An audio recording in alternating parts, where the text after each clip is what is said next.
Lebaran sebentar lagi, yang artinya mudik di depan mata. Nah, bagaimana tips memilih mobil mudik untuk keluarga, khususnya di gelaran IMS 2026?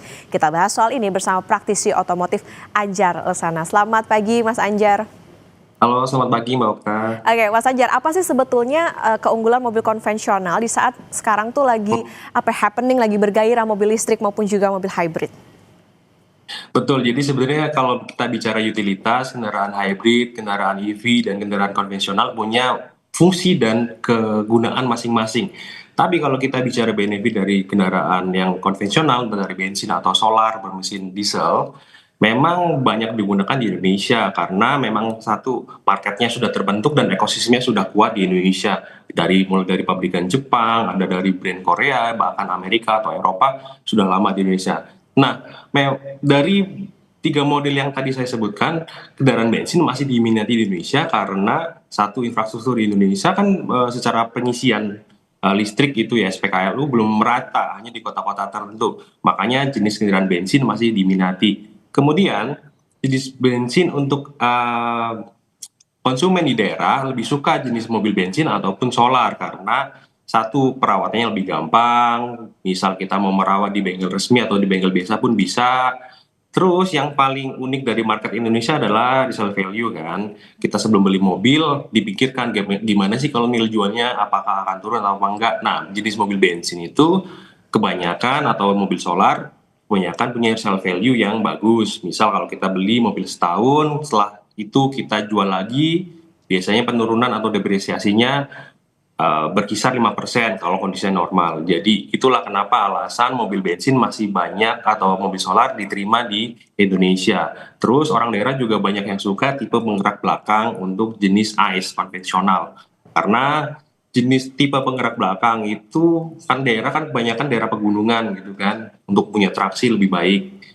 Dan perawat yang paling utama sih itu karena perawatan gampang dan resale value-nya lebih oke. Oke, tapi balik lagi kan tentu bagaimana kebutuhan oleh masyarakat begitu ya sambil Betul. perkembangan teknologi juga dibarengi dengan itu. Nah, Mas Anjar, IMS ini kan kalau kita hitung-hitung digelarnya menjelang Lebaran. Apakah ini bisa dikatakan jadi momentum buat masyarakat milih mobil buat mudik? Nah, jenis seperti apa untuk mudik jarak jauh? Kalau tadi Mas Anjar bilang sebetulnya kalau secara ekosistem ya masyarakat lebih memilih misalnya mobil yang konvensional gitu.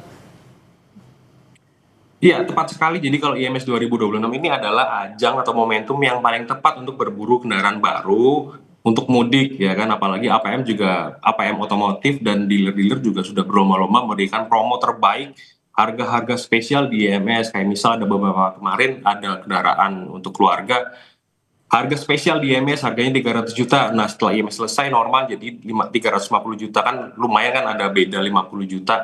Nah, itu bisa dijadikan momentum untuk berburu kendaraan yang paling ideal untuk keluarga. Pilihannya banyak, ada hybrid, ada konvensional, ada EV. Kita kembali lagi sesuaikan dengan preferensi kita mengemudi dan tentu budget. Nah, kan lumayan kan kalau ada promo-promo menarik di sana. Nah, terus kalau misal mana sih yang ideal buat mudik? Kalau misal kita bicara ideal kenyamanan jenis MPV atau SUV, tentu punya kenyamanan lebih dibandingkan jenis mobil yang lain yang short wheelbase atau jarak sudut sumbu rodanya lebih panjang tuh lebih nyaman dipakai. Nah, kalau sekarang di IMS kemarin juga ada pabrikan besar T-Brand yang meluncurkan mobil sejuta umat hybrid. Nah, harganya cuma 300, kemarin harga 302 juta ya kalau nggak salah, mulai dari 302. Nah, kalau harga normalnya bisa di atas itu.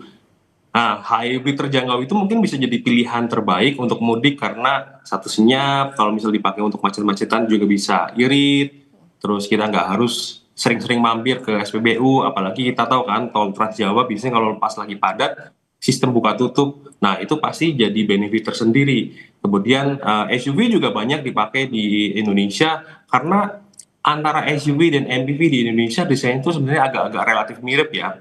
Pabrikan tuh pengen menyuguhkan desain yang SUV kotak, tangguh, kokoh. Di sisi lain, mereka juga pengen menyuguhkan kenyamanan MPV. Makanya nggak heran kalau sekarang pabrikan di Indonesia itu menyesuaikan culture, memadukan antara MPV dan LSUV. Gitu. Oke, jadi memang kalau lagi pameran nih saatnya berburu, salah satu tadi soal bagaimana diskon, juga sekaligus lihat-lihat nih apa Iya. sih yang jadi teknologi yang terbaru sekarang. Nah Mas Anjar, Lebaran kan juga diprediksi mungkin masih dalam musim hujan gitu ya. Apa pertimbangannya Ya. jenis mobil bagi konsumen kalau melihat kebutuhan soal cuaca itu tadi? Nah, masih sama sebenarnya jenis MPV, jenis SUV itu kan paling diminati. Kalau kita melihat data penjualan dari Gaikindo pun begitu. Sebulan atau sebelum Lebaran Idul Fitri itu malah yang paling laku jenis-jenis misalnya MPV gitu kan, MPV sejuta umat. Bahkan yang paling ikonik lagi ada yang medium MPV yang diproduksi oleh lokal perusahaan otomotif pabrikan ternama di Indonesia. Karena ya mungkin satu satu biasanya jenis-jenis MPV atau SUV yang Indonesia sudah disesuaikan dengan kondisi medan di sini. Kenapa penggunanya banyak? Karena satu seven seater kan, itu sesuai dengan favorit atau kesukaan konsumen di sini.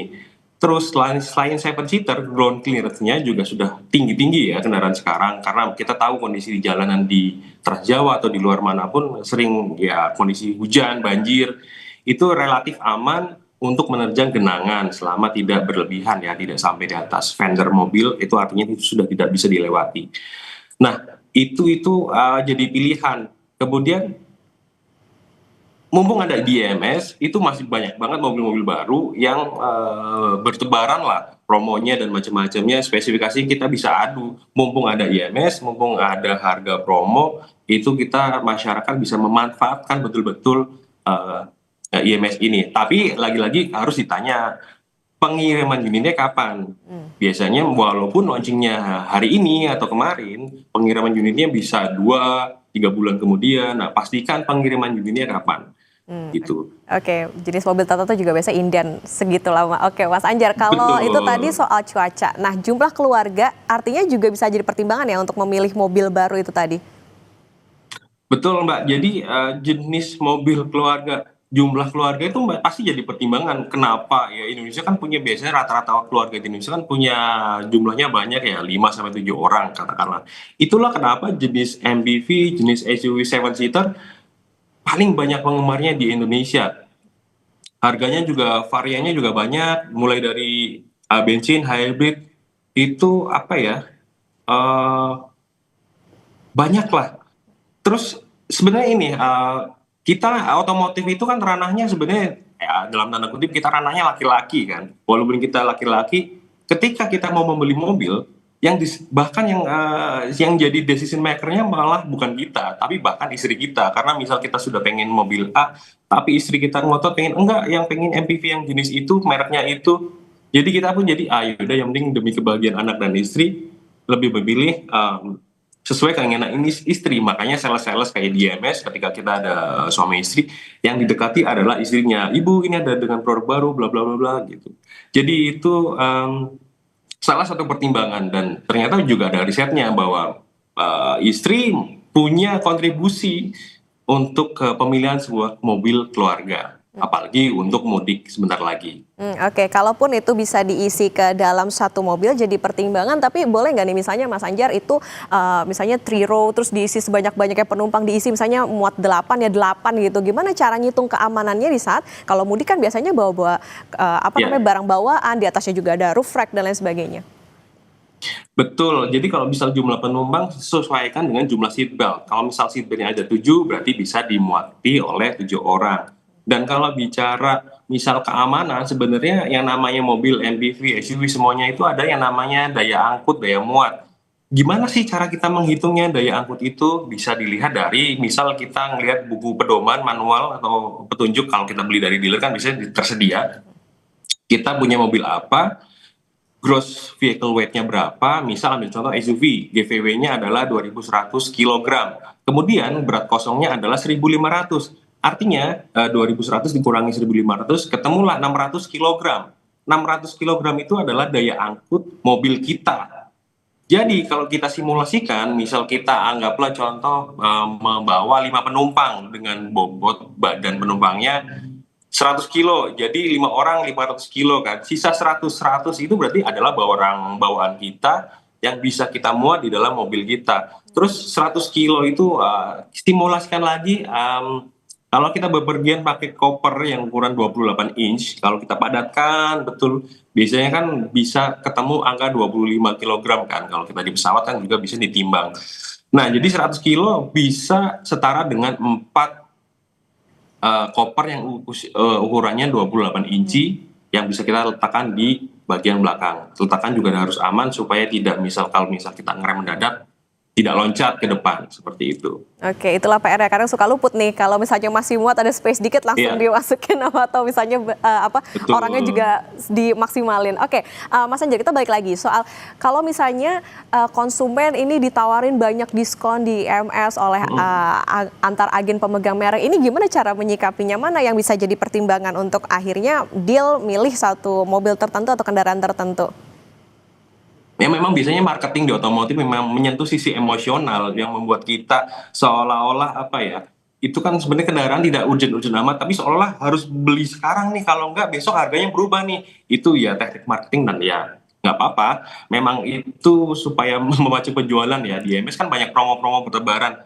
Nah kalau kita sudah, pertama kita pasti musyawarahkan dulu sama keluarga, misal kita mau beli jenis MPV apa nih untuk mudik kayak gini, mereknya X gitu. Setelah kita kunci mereknya X, coba kita bandingkan dulu dengan merek yang lain-lain. Dari spesifikasi, kita diskusikan, dari harga. Nah, kita cek nih cash flow-nya. Gimana nih kalau beli kontan? Ya, kalau syukur-syukur idealnya kontan. Tapi kan 80% konsumen di Indonesia kan membeli kendaraan menggunakan cara kredit.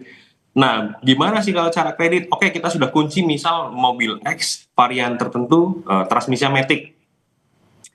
Kita bandingkan nih, biasanya misal merek-merek T, sama-sama merek T, tapi kan di situ ada di booth itu di EMS banyak sekali yang namanya booth apa namanya leasing kan, satu merek tapi leasingnya ya ada 6 barangnya sama. Nah, itu coba kita nanya ke tenaga penjualnya ini kalau ngambil leasing atau lembaga pembiayaan A, marginnya berapa, ini berapa, kita komparasikan. Itu setelah mungkin ketemu yang pilihan terbaik baru kita memutuskan untuk membeli, dan sekali lagi ditanya, jangan sampai kita belinya sekarang dikirimnya 6 bulan kemudian karena saking banyaknya inden.